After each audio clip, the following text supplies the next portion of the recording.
Hello and welcome to Addiction Truths, brought to you by Country Road Recovery Center. I'm your host, Pierce Rosengren. In this podcast series, we delve deep into the profound impact of addiction on families.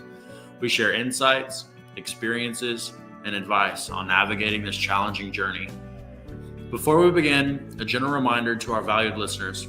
While we deeply appreciate your engagement and encourage you to reach out with questions, comments, or concerns, please refrain from posting the names of family members who are currently in our program or who have been in the past.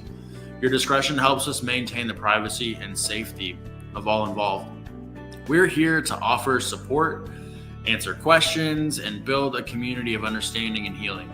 So let's start the conversation and bring some truths about addiction into the light. What's up, everybody? Welcome to this month's Addiction Truth podcast. I am accompanied by Derek and Charles Gosset. We're really excited to have Charles on today. Charles, you don't know this, but you were one of the first people that welcomed me into the, into the field of drug and alcohol treatment, drug and alcohol addiction treatment. I didn't know that until this moment. Yeah. Right now. Yeah. I think it was one of my. We can all blame you. Okay, so that's where it all started. If you have issues, you know the source. Yeah, that's right. No, I think it was a golf tournament we went to. Oh yeah. I can't remember what golf tournament it was. Yeah. If I had to guess, it'd be Pillow. Might have been. Yeah, I remember. I remember our first golf tournament. I don't remember who we were playing for. I remember allergies being in the air. Always. Did you go to those golf tournaments? Yeah, you had a lot of sneezing going on. I always come home absolutely. Yeah. Allergy wrecked. But it was a great day. Yeah, it's led here. It has. Okay. Yeah. Yeah. We'll blame you. Yeah. I'll take. Do you guys enjoy playing golf? Yeah. Or do you just do it because that's what a lot of people in recovery do? And professionally. I've enjoyed golf more as I've played it more. So I used to just not be good at all. I used to suck. Every ball that I hit would go in a direction that I did not anticipate it to go. But I'm starting to get to where I can kind of put the ball, at least in the direction I want it. It always goes a little bit further than I anticipate or a little shorter than I anticipate. But I think that's made it more enjoyable. Yeah. So, on today's podcast, my resentments with golf. Yeah. I want to do a little introduction to let you guys know if you are watching this podcast and you don't know who Charles is, I want to give you a little bit of insight of who Charles is and how he is able to create such an impact on the field of addiction and particularly helping folks recover from addiction. So Charles is the program director at Slate Recovery. I'll let you talk about a little bit more about what the mission is of Slate. I know for a fact the services that you guys offer are intensive outpatient programming, individual therapy, family recovery programming, and purpose coaching and group sessions and workshops. The focus is your focus, from what I've just learned about you in the past, and is to empower individuals to live courageously and authentically. And every time we've hung out, that I feel that passion. I feel what it's something that you're always consistently radiating out of you. We did a personality test yesterday. Right. I did. Yeah, I remember that. And what is yours? I'm the so it's the Myers-Briggs personality test, and so I am the INFJ, assertive type. So yeah, INFJ, the assertive advocate. The advocate. Yeah. Yeah. So a servant leader. Yeah, it's an advocate type, and the assertive type. Right. Yeah. I think that fits your personality. The idealist, I think that we can be better as a world. And so I'm wired to help make that happen and try to cooperate with other people, places, and things to make it so. Yeah. Well, let's jump into it, man. 2014 is a date that sticks out to me. I want to learn a little bit more about your background and kind of what has led you to pursue a career in this field. Yeah, so 2014 was probably when I launched out to become a certified coach. So I guess with the most expedient introductions. So yeah, Charles Gosset. I'm a professional certified coach. and I'm a certified professional recovery coach. Those are two different credentials, and we could go on about that. So, but I'm not a clinician. I'm non-clinical, but I rub shoulders and work closely with clinicians often and have for many years. Slate Recovery just launched out this year in June of 2024, and we're primarily an intensive outpatient program. Again, we can share more about that later. We provide those other services that you mentioned too. So but for me, on a personal and professional level, I guess first things first, I'm a person in long-term recovery from alcoholism and substance use disorder. Alcohol would have been my substance of choice in the end, and it probably was from the beginning, although I tried some others. I definitely had my share of cannabis and some other pills and psychedelics, and some opioids, but it was really alcohol that my brain and body and whatever, my preferences definitely leaned strongly towards alcohol. So really, for me, mental health was primary before that. Looking back, I had no idea, as a 10-year-old, that trauma was impacting me. I have a 6 out of 10 ACE score, so adverse childhood experiences. So that predisposed me, according to recent research, to a lot of stuff that did happen for me. Yeah. So mental health means, in my case, I really struggled with anxiety on a high level. I still have anxiety today. I have different ways of dealing with it. And then depression came shortly after that as like an 11, 12-year-old. And I still experience that from time to time. So by the time I was 15 and I had access to more than enough alcohol to produce intoxication, I'd never experienced that before. And that feeling of relief for me, first and foremost, it was like, whew. And as they say in Alcoholics Anonymous, that sense of ease and comfort. I'm like, yeah, that feeling times 1,000, because the symptoms of anxiety were temporarily reduced. And that sense of hopelessness, or I can't get comfortable in my own skin, a lot of us experience, that was removed temporarily as well. And then, of course, the flood of dopamine and other chemicals that feel so good with alcohol. And to me, they felt exceptionally good. So that's my brief story with introduction to substance use and where it kicked off. I do have a story about addiction and recovery that we can get into later. Definitely too. want to. Okay. Definitely want to get into it. Most of our viewers in this podcast are going to be the families of the loved ones that are struggling. That's really we want to drive the ideas home in this podcast and say, hey, and kind of normalize recovery. And that's something that certainly wasn't talked about in my family. We did not talk about, we didn't really talk about addiction. And so when I came face to face with addiction, I didn't know what it was. And my family had a really hard time navigating how do we recover? What does recovery even look like for a family member? So it's like, and that's something that's not easy to identify, because oftentimes we can look at our loved ones who are struggling and say, hey, the problem lies there. They're the problem. And so can you kind of help us understand how addiction impacts the families that you work with? Absolutely. Yeah. And I'll try to use some of my own personal story, and I have permission from my family to share certain aspects. So it won't be surprising. So yeah, absolutely. So from that moment, I'll just kind of pick up on threads of that earlier story. I pursued alcohol and then found cannabis shortly thereafter. Enjoyed that for a while, but it really didn't do what alcohol did, which was just get me out of that sense of desperation, anxiety, where cannabis for me would like heighten it sometimes with the paranoia. And so I was really looking for something that would slow me down and get me out, meaning alter my consciousness enough to be removed from my sense of self and my mental health conditions in a way that was relieving and empowering. So I pursued alcohol for pretty regularly, not every day, and not all the time, and not in ways that were always legal. This was back in the early 90s when I really started, 1990s, so high school. And so in those days, I would steal alcohol from local convenience stores. I would get folks that were older than me to go buy it. I was also doing other forms of theft. So there were other behaviors involved, the anger looking for a place to happen due to some trauma and some, lack of ability to understand my emotions growing up. So I had troubling behaviors as well. So that early on started to impact my family in ways that weren't always understood. I have a very loving family. I love my family very much. We weren't perfect.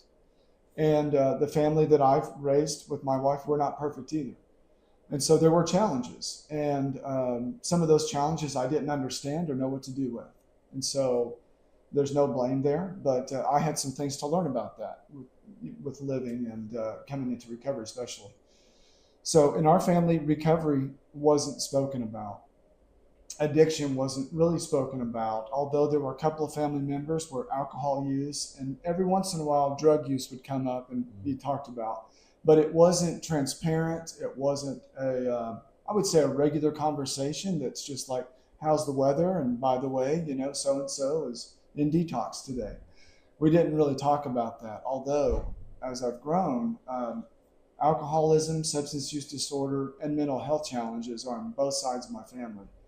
Very immediately and extending outward. And they're also within my wife's family. So it's all around me, and it always has been. Sorry, can I jump in? Please. Yeah. Go on. Super good to see you, man. Good to see you too. Charles and I have been friends for a long time. We've done podcasts together before. Yep. I'm excited about Slate and the things that you guys are doing. So it's always great to sit down with you. Yeah. Does that worry you? You were talking about your family histories, your wife's family histories, obviously your history. Mm-hmm. Does that bring any fear into the mix or into your marriage for your children and either the potential or the risk maybe that they now face because of generational backgrounds? Yes, it does. Most directly, that does produce fear or concern. It can be labeled differently because I've walked through that fire of fear and terror and oh no, all of that. But what we did early on in our living situation, so skipping ahead, just part of the story where I did find recovery, that was ultimately in 2006 in February.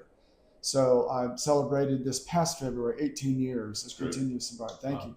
Yeah, very grateful. That's where new life, or maybe life for the first time, really started for me. Yeah. My wife has her side of that story too, right? So briefly, some of the impact created later on. So that was parents, and I also have a sister that were impacted by some of these dynamics early on. There's more there, but early on was that part of that story. Skipping ahead to where my wife had experienced distress, concern, fear, terror, confusion, love was there too. She didn't know what addiction was or what alcoholism was, but we caught on together that something was wrong. But I was slow in the denial phase and really not, because it was still doing something for me, and my brain was probably hijacked by that need, that craving for alcohol, because I'd done it so often. I'd gotten used to living with it for so many years. And so there's science to back that up. It's not necessarily that I wanted to keep drinking alcoholically. It's just like, this is what had happened. That's part of substance use disorder. But I had gone to therapy, to an addictions counselor early on, recommended AA. I tried it, didn't like it, didn't resonate with it. We continued on in our marriage at that point. We were married and no kids in the equation yet.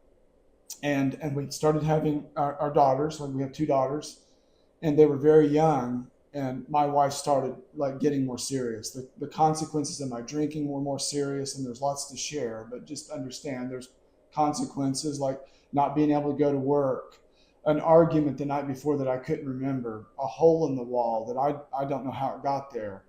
And just this sense from really a caring person, my core sense of self is very caring. And so when I experienced those consequences, it was absolutely debilitating. Like, I can't believe that I said those things to this person. That's all she wants to do is help me. That's never what I had in mind. So just describing some of those dynamics to answer your question. So what my wife, Christy, what she started doing back in the day, she had 2 kids at home. I wasn't able to be as helpful as I wanted to be. I was helpful, but I would drink and then I couldn't be. I was out with alcoholism, drunkenness. And so she started attending Al-Anon meetings online in chat rooms back in the day with the dial-up modems. Yeah. Exactly. So Exactly. You don't even remember that. No. Hey. This was the mid to late 90s, Yeah. early 2000s, right? So really late 90s, early 2000s that we're talking about now. So I skipped some years. But yeah, so she started learning about family systems and alcoholism, how it was impacting her, and getting that experience, strength, and hope from other folks. If you don't know what Al-Anon is, that's support for friends, family, and loved ones of folks like me that have alcoholism or substance use disorder. That's where you get support for yourself. It's one place to go.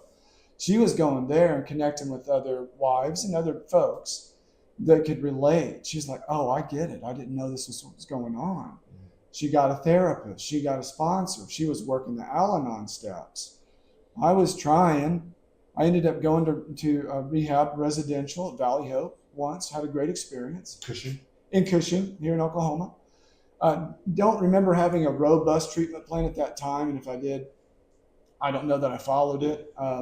It was AA and therapy. I didn't have intensive outpatient. There wasn't access at that time that I remember. That was in 2005. So I couldn't maintain my sobriety, but my wife on the family side still had access to support. She did not let up on her Al-Anon. She was still, she could see a therapist when she needed to. She had that sponsor. And parents and loved ones, she had a safe space because I did a lot of my drinking at home. And so that part of my story is super hard to tell. I always feel the emotions of it because you get depression, you get high dosage of antidepressants and whiskey on top of it. And it's not good. It's scary behavior that I never wanted to express and have involved in my life. And so that's emotion coming through, which I should share. Yeah. Right? You're bringing up a really good. Go ahead. Yeah. Okay. It's a long answer, and I haven't forgotten your question. But that's the family. Well, I tell my clients all the time, which I think even after 18 years is part of what you're feeling, that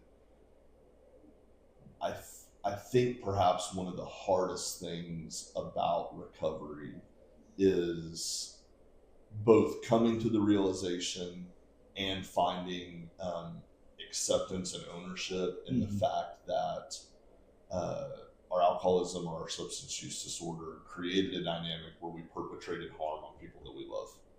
And that's a place that if people can't find a way through, I think is a real big setup for continued shame and relapse. And even after 18 years, it's still the feelings of some of that are still really evident. Right. And to that point, that's why I self-express like I should have that feeling, right? That belongs. Not from a place of shame. I do feel the remorse of it still, right? So I accept what I've done. And I also accept that alcoholism is a disorder that's way bigger than my best choices, right? So the choices that I made while under the influence of alcoholism or untreated alcoholism, even when I had brief stretches or stints of sobriety, which was 3 months over 15 years, was my longest stretch. Those weren't my best choices. And since then, over the past 18 years, I've done a lot to reconcile with my family and to call back is what that means, to circle people up the best I know how from my side of the equation to make amends, to make things right. One of my biggest amends is to learn to be who I really am so that I'm not who I'm not. And this personality-wise, that makes total sense. That's being in integrity with my personality type. So I owe it to everybody in my life to be who I am, because that's what I long to be. And then as I am, then I can be my best self, like with my wife, Christy, who may watch part of this, but she hears my voice a lot. And I give her credit right there. My last drinking episode was at home, and I went into a blackout and a red out, which means I don't remember 98% of what happened. And the red out is rage. So unfortunately, I was expressing rage in the house with a 3-year-old and a less than a 1-year-old daughter.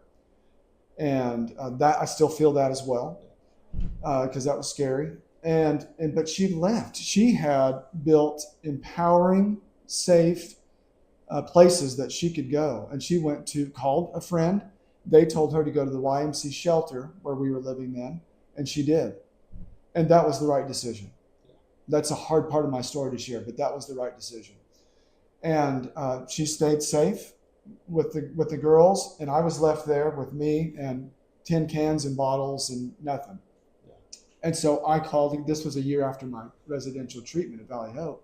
I went back to Valley Hope because I don't know what else to do. They weren't wrong. I need to learn something else. Yeah. And it caught on from there. Another great boundary example, and we'll talk about boundaries, but where my wife was living her recovery is that she was keeping our girls safe, making sure that she could make it with them and her, with or without me. She told me that later. And really living her best life, that she knew with pain and sadness of not being together because we were separated. When I finished my residential stint this time, I said, okay, I'm done. I'm, coming home. And she said, I'm not ready for you. And so parents and loved ones, every situation is unique, but this is where my wife is absolutely a rock star in our family's life. And I give her credit for changing the dynamics of our whole family system right here. She said no. And the reason she said no was not to be mean. It wasn't to be vengeful. It wasn't hateful. She was hurt. She didn't want to be around me as much, but she didn't hate me. The reason she did that was it was a healthy decision for her and the girls, and she thought maybe it could help me by us not being back together in the same house. And she said, no, but I found a sober living with somebody that that's running it if you want to go. So she set boundaries, she set limits. She created an alternate path of recovery if I took it, but it was up to me to make that choice. And I barely said yes. Charles, do you think that your wife would have had the knowledge and the strength to do that had she not been getting plugged in to her own recovery program? Absolutely not. And she's told me that because we didn't know what it was. So talking about she didn't know what alcoholism was. She didn't understand how it impacted her as a person, her role as a spouse, her role as a mom, and how her friendships had been diminished. I was on her mind all the time in obsessive ways. She was always looking at the bank account for that one total of a pint of whiskey, or the 12-pack of beer, and then asking me if I had been drinking. She stopped those behaviors and learned that didn't work, that those were actually contributing to unhealthiness for herself and potentially for me, giving me excuses to drink. Oh, why are you always asking me about alcohol? Fine, I'll go get drunk. That's how alcoholism works in a family system. I have a second question that kind of is along the same lines. We're about to jump into the beginning of your recovery story. Right. It's the good part. What was the home like? Because there's, I think, a common misconception is I can't recover unless my loved ones recover. But it sounds like your wife was well on her way to recovery. I'm sure at times it was very difficult for her to maintain that, but it sounds like she was really getting plugged in. What was the home like with her in recovery and you not in recovery yet? Does that make sense? It does. I know we touched on it a little bit, but I want to take a little deeper dive into what the home environment really looked like with her in recovery and you not in recovery. Yeah, absolutely. And I want to remember, Derek, your question too about my thoughts about the future family. And absolutely. So when Christy entered her recovery from the Al-Anon side, she started learning about codependency and about enabling, maybe some enmeshment, and about behaviors that for her may have been contributing to her own mental well-being, her own energy, her own relationships in her life, but also our relationship dynamic in our marriage in ways that were unhealthy. And she started addressing those through therapy and the 12 steps and sponsorship and great friends that were supportive and church. a lot of church support that I didn't know about. She was doing what she needed to do for herself. And so first and foremost, that's what I would recommend to any family member or friend. Do it for you, learn about this thing and take some steps. So when she started doing that, changes that I noticed, one that I tell everybody, is I remember coming home from work. And so, by the end of my drinking, I could get through a day because I needed to, my profession. I had a public position. And so I couldn't be drunk all day. I didn't know who I'd talk to or when, it might be in the news or whatever, local news. So I would go right from work to the liquor store and a different one every day so they wouldn't know me, right? And go get enough alcohol for what I thought would be enough for that night, which usually wasn't towards the end. That's even worse. But I would slam a pint of whiskey on the way home. And it took me about 20 minutes or 30 minutes. And for me, we're all different, but that was enough alcohol to rock my world about 30 minutes after I got home. So I was literally bringing a really high amount of alcohol in my system to my doorstep almost every day. And so what changed is my wife would stop asking me, did you drink? Did you make it? She's looking for the signs and being hyper vigilant and avoidant and worrying and just hovering. Those were some of her behaviors because she was concerned and obsessed about this illness and this part of me that was suffering. But she also wanted to be safe. So what she did instead was, I remember she met me at the door one day, and I remember opening the door and she said, did you make it? And that meant, did I stay sober on the way home?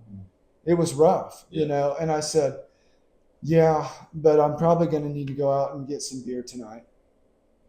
That was my best answer. Terrible answer. And whiskey just coming off of my breath.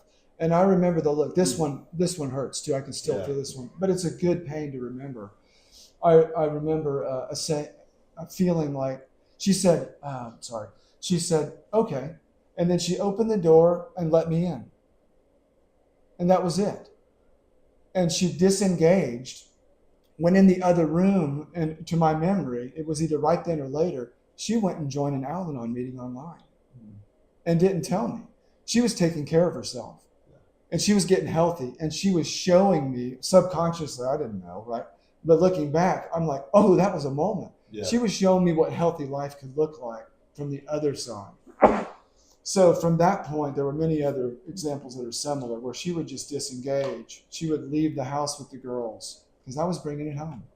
Yeah, she would go to meetings and not always let me know. So a lot of that disengagement, really, I call it today, and Al-Anon calls it detachment with love.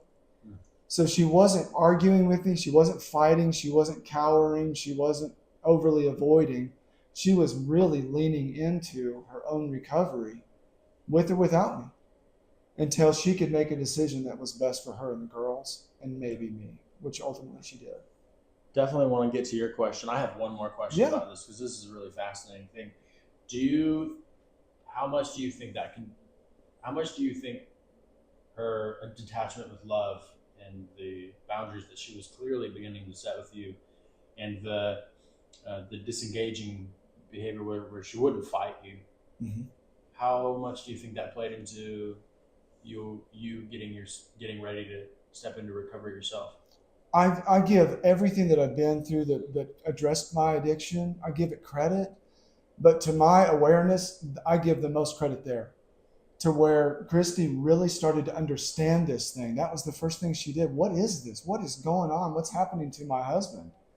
And then she learned, well, wait a minute, what's happening to me? And then what can I do about that? And then she was taking action around that, from church, 12 steps, reflection, friends, etc. And new behaviors emerged. And I'm telling you, subconsciously, I was like, well, I guess it's just me and the bottle tonight, which is totally miserable. Yeah. But there's no one to blame. So what she was doing for me, and this is why I give her credit, she was allowing me to experience the consequences, the loneliness, the desperation of that, honestly, in a very loving way. It probably wasn't perfect. There were some other behaviors too, but I give her credit for those really solid behaviors. and the consistency. Setting those boundaries was gut-wrenching for her. Watching me die from alcoholism, which was happening, I was very suicidal for years, and homicidal for about a year. And so good things were not ahead for me at all. I can relate to people that have been through some serious stuff because I've had it in my head for periods of time. So yeah, it really allowed me to sit with this and think, you know what? I've had access to some care before and to some solutions. Let me try again. And really there was this point where a friend in AA had said, Charles, there's nobody left really for you, at this point. You can come to meetings, and your sponsor's still with you, but, he's not even sure if you're going to make it. But you're going to come to this point where, you don't want to get sober, you don't want to get drunk, you don't want to live, and you don't want to die, and you don't care that you don't care. And he said, I know because I've been there, and I know the path that you're on, really severe alcoholism.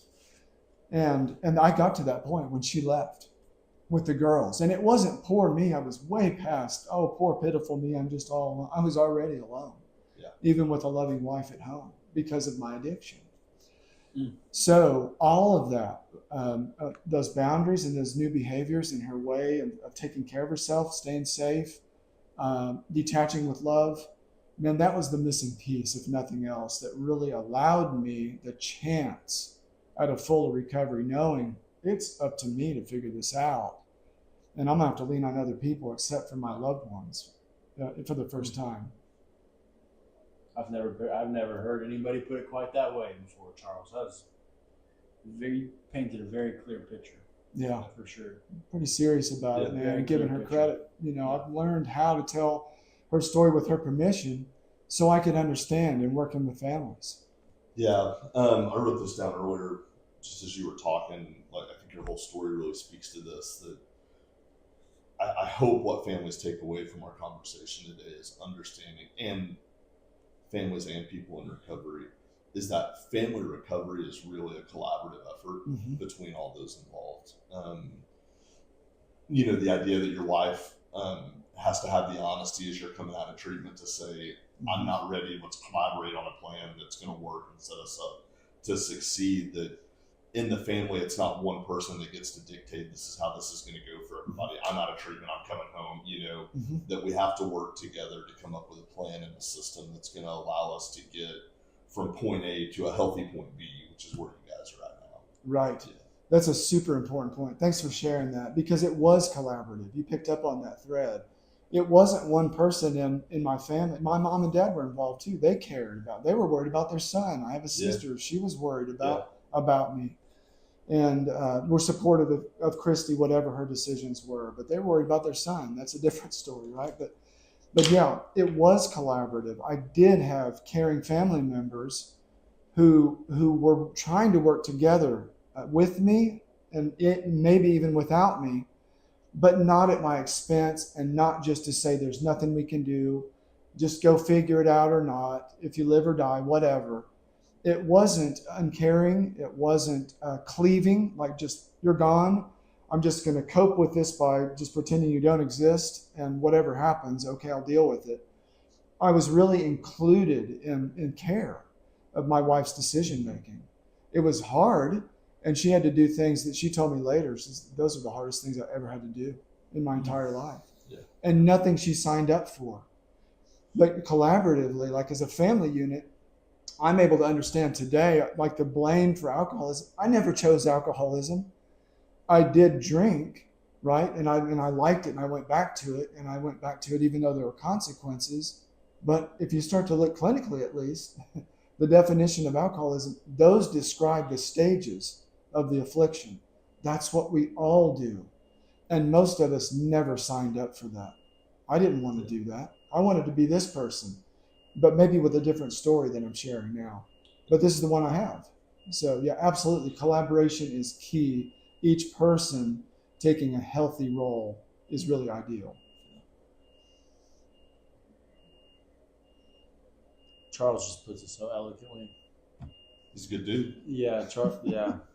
I appreciate that. Just taking it all in, because I got I just celebrated 4 years not too long ago. Yeah. And, recovery is on a continuum. I think that's the right word to use, a continuum. Some days I feel like I'm absolutely plugged in right into the middle of recovery. And other days I'm like way over here. Some very smart man that's in my life said, Pierce, there's good days and there's great days. The good days are the days that everything goes your way. The great days are when nothing goes your way, but you stayed sober. Mm-hmm. And that was not something that I wanted to hear in that particular moment that he was sharing it with me, because I was having that was a great very day. Special, very special great day. Uh-huh. But it did settle in afterwards, because what I've learned is that I think people that are in recovery, their pain makes them worth their weight in gold, because they have an experience that they're able to share with somebody else that has meaning. It is impactful. The experience can often help somebody else recognize that, man, I'm not alone. And so it's like, that's something I'm reflecting on. And why I was mentioning the amount of time that I have is because I still have so much to learn about what I put my family through. I still have so much to learn about how to navigate and how to continue being a son, a brother, a dad. It's something that is going to last a lifetime. Recovery does not happen in a vacuum. Recovery is something that, like that thread that you touched on and you touched on too. It really takes it takes having a large community around you. Mm-hmm. Recovery is not something that I could have ever done on my own, and nor do I think it's something that my family could have ever done on their own. It is something that we need a community. It's a community effort, community pool, and I appreciate you sharing that. Not that needs a response, but just a thought that came into my head, that community piece. Absolutely. Yeah. Everybody in this room is part of my community, recovery, when it really goes deep and changes your life, creates change, causes you to change, it really alters your values and sense of relationship or connection with other people, places, and things when it's good. And so many more people that I may have not had in my life or seen in the same way, with the same level of strength and connection, I do today. I value people so much more. Part of that is my personality. But part of my personality too is if they're not ideally the best person, then they're out of my life. I don't do that as much. I do it very rarely today. That aspect of my personality really isn't very active. Some of that's developmental and age also, but I just value human beings much more, just for who and what they are, not what they could do for me, although I value that. I value more what they do for themselves and others, and what they might do for me and with me, because I just like to watch things go. Now, I like to watch people be who they are and have the fullest experience possible. I don't know that I ever would have come to that frame of reference and that perspective about life without recovery. And so community is a huge part of that, because I'm always hearing diverse perspectives, whether that's politics, which are obviously fresh on all of our minds, but tell me something new, right? Of course it's fresh. But people are inherently different anyway, no matter what we believe. We just are. So it's learning to understand those, and then if you go that next step, appreciate even, because it makes your life easier when you can. You resist life so much less. You can see things so much more clearly by just understanding, oh, you're different from me, and I've been trying to change you this whole time. Maybe if I stop doing that. And that's called working the Al-Anon 12 steps, which I've also done, which I started working, with sponsorees. I'm like, God, so this is what it was like to live with me. I know you're using. Stop telling me you're not. The frustration and boy, they really let me down. I'm telling my wife at home in later recovery, like the first second year. There was an example in sober living where we were talking again by phone, and I let her know a friend had relapsed in the house, and we were mowing lawns together because I had lost my career job. So nothing wrong with mowing lawns, but that's what I was doing instead of being a professional forester because I lost that career due to alcoholism. So we're doing that, and his behavior had noticeably changed. Sunglasses and bandana around the neck, and was probably using cocaine again, which that happens, right? But to me, I've never been impacted on this side of addiction that way. So notice, because I was like solid in recovery and life was getting good, and I at least was talking to my wife, and nothing else was going right, but I was sober and sort of talking to my family. Really unhealthy, smoking a lot of cigarettes and mowing lawns. That's all I was doing, going to meetings. And he had relapsed, my friend had, and came to me with this, hey Charles, how have you been? Man, we need to talk recovery. I know it's been a while, because I hadn't seen him in a minute. So no disrespect or offense, but he was exhibiting the signs of relapse and substance use. And I was telling my wife about that. I'm like, God, I'm not going to be able to mow lawns with him anymore. I don't know what to do. I just feel so sad. Which I was, right? That's me.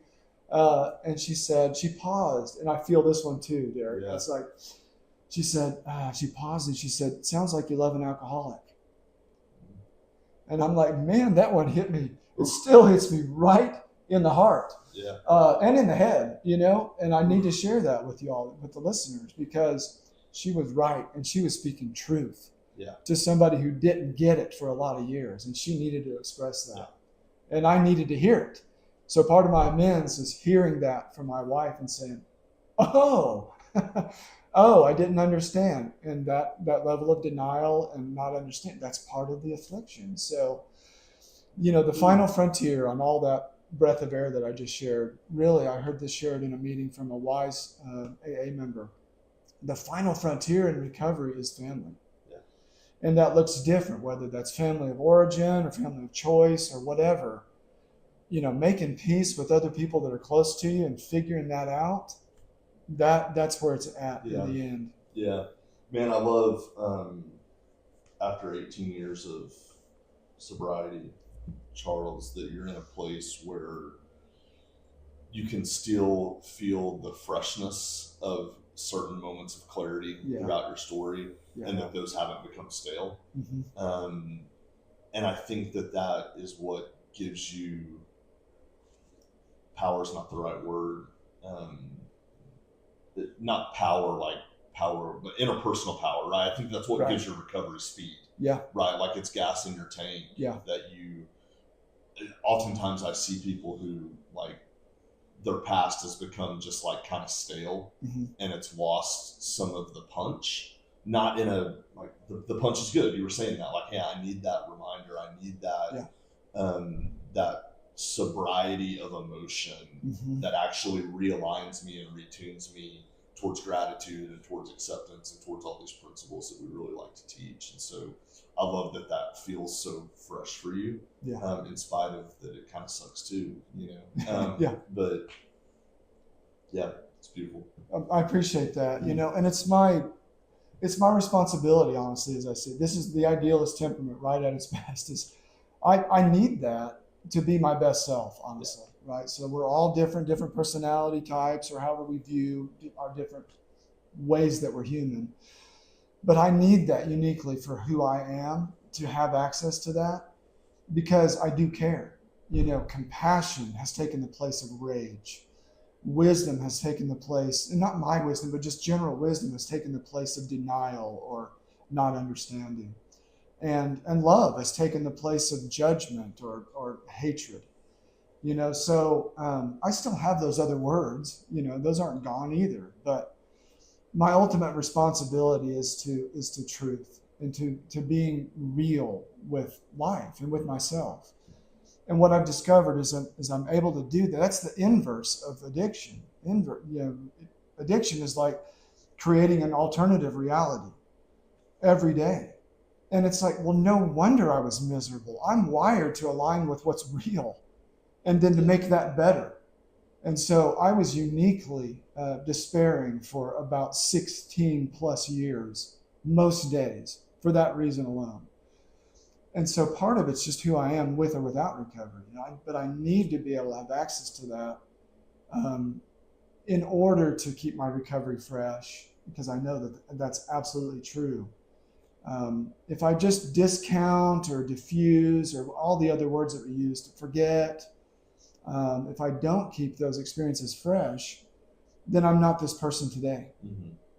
So it's so valuable to remember, because as long as I have the courage to go there every single effing time, then I get to benefit from it every single time.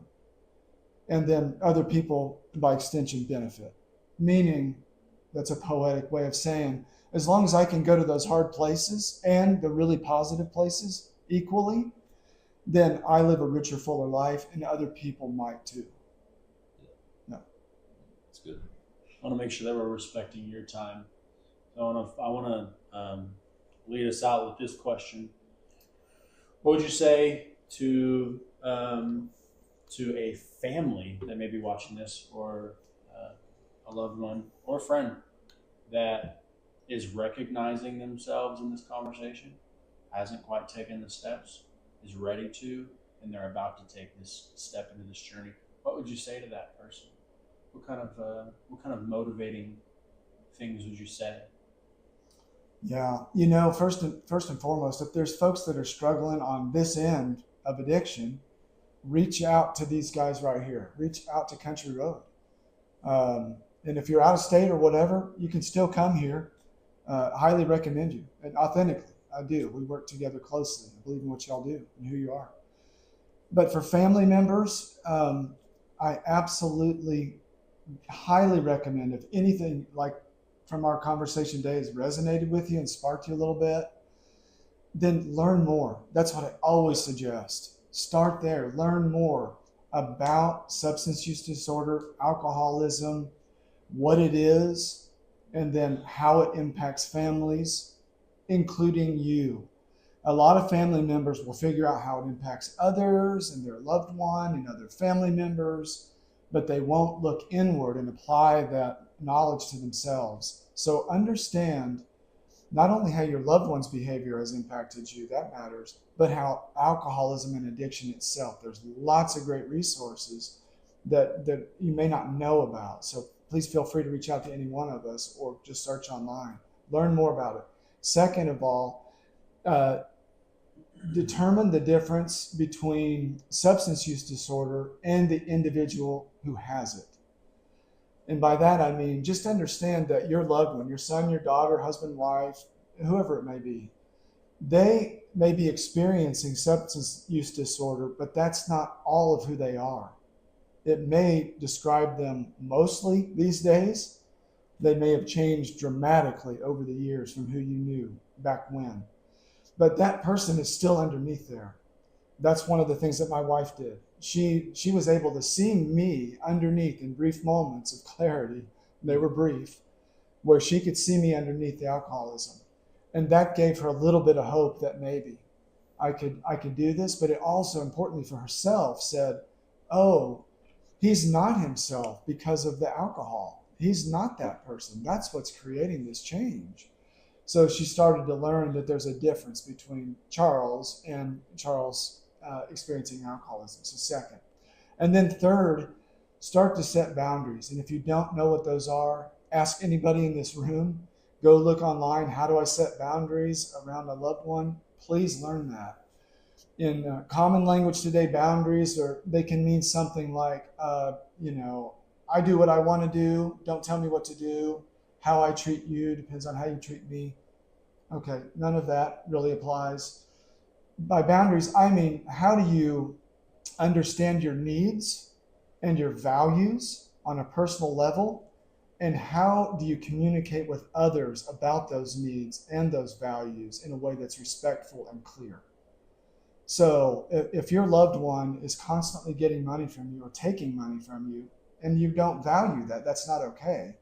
It's important for you to learn what to do about that, to understand, first of all, that is a value and you don't want that to happen, how to communicate it and how to back it up. that could be a whole series of conversations. But really, those three things: learn more about addiction, substance use disorder, be able to tell the difference between your loved one and their disorder, and then start to learn what healthy boundaries are, and how to set them with your loved one. That's good. Incredibly well said. Charles, you're a rock star, buddy.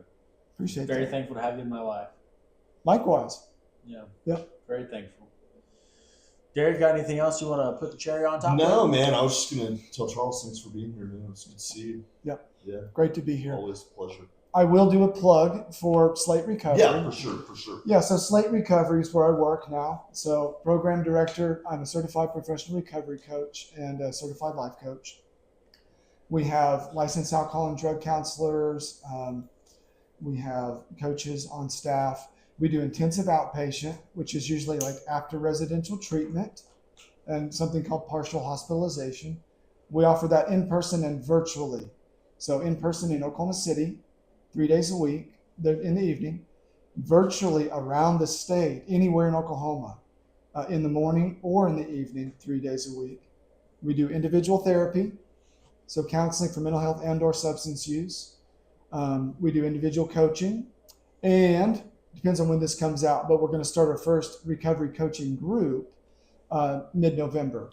So that'll be coming up soon as of the time of this recording. And then we also do groups and workshops, and that can look different. So we contract for some services and things like with OSU, OKC, and some others. So anyway, however we can be helpful through our services or collaborating and referring and helping you to learn more about Country Road or anyone else, glad to do it. Yeah, you have an incredible team. Such an amazing team. I've been working with Sierra and Ray for a while now, and the initial conversation I had with Ray, we were laughing about this yesterday. We were sitting at a Starbucks, and man, we just got, I think 2 hours passed us by, and we just, we were just in there talking about consciousness, and I think aliens came up in the conversation somewhere. I'm sure they did. should in any good conversation. Yeah. Just a wonderful team. The passion is there, and it shows in your work. Well, thank you. We are, pretty intentional about what we do. We're purpose-centered, values-based organization, and employee first. And we see the humanity in everyone that comes through our doors. That's through our staff training and through our values orientation. So we like to see people for who they are and give them the best opportunity for recovery through the services we offer. So anything we can do. Awesome. Cool. Thanks, everybody, for listening to this month's episode. And we will be back. See you later.